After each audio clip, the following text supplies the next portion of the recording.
ए चा 16/21 भाग आणि बी चा 20/33 भाग समान आहे, तर ए चे बी शी गुणोत्तर किती असा प्रश्न गुणोत्तर या टॉपिक वरचा विचारलेला आहे. सोडवायचा कसा विद्यार्थी मित्रांनो, तर लक्षात घ्या काय सांगितलं.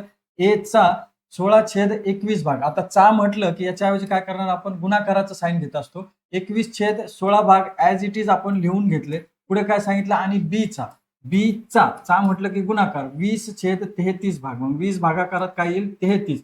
हे दोन्ही भाग ए चा एवढा 16/21 आणि बी चा 20/33 भाग हे काय समान आहे, म्हणून आपण इथे बरोबरचं साइन या ठिकाणी घेतलं. ओके, मग आता विचारलं काय, ए चं बी शी गुणोत्तर किती असं विचारलेलं आहे. मग गुणोत्तर कसं मिळणार आपल्याला, तर ए आहे तिथंच ठेवा, हे बी इकडे अंशात आहे, इकडे त्याला बरोबर साइनच्या इकडे घेऊन या, म्हणजे ते छेदात येईल किंवा भागाकारात येईल, म्हणजे इथे बी या ठिकाणी आलं. आता बरोबर साइन इथं घ्या आणि हे दोन्ही संख्या त्या बाजूला पाठवा. पण त्या अगोदर इथे समोर काय आहे, 20 भागाकारात 33, मग 20/33 ऍज इट इज लिहून घेतले, गुणिले हे 16 हे अंशात आहे आणि 21 हे छेदामध्ये आहे, तिकडे जाऊन त्यांची जागा बदलेल, अंशातलं छेदात आणि छेदातली संख्या अंशात जाईल. मग लक्षात घ्या, इथे 21 भागाकारात आहे, तर तिकडे जाऊन काय होईल, तर ती गुणाकारात म्हणजे अंशात जाईल, आणि 16 हे अंशात हे गुणाकारातली संख्या भागाकारात येईल, म्हणजे भागाकारात 16 घेतले.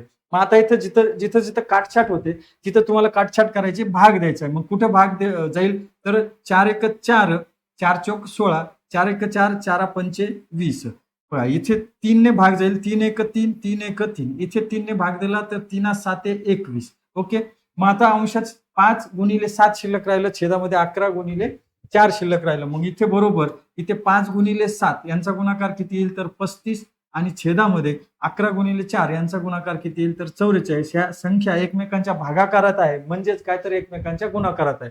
मग ए ची किंमत किती आहे तुमची 35, आणि बी ची किंमत किती मिळाली तुम्हाला 44. याचा अर्थ ए चं बी शी गुणोत्तर किती आहे, 35 गुणोत्तरात 44. मग पर्याय क्रमांक 4 हे आपल्या प्रश्नाचं राईट आन्सर आहे. या पद्धतीने तुम्हाला हा प्रश्न सोडवायचा आहे विद्यार्थी मित्रांनो.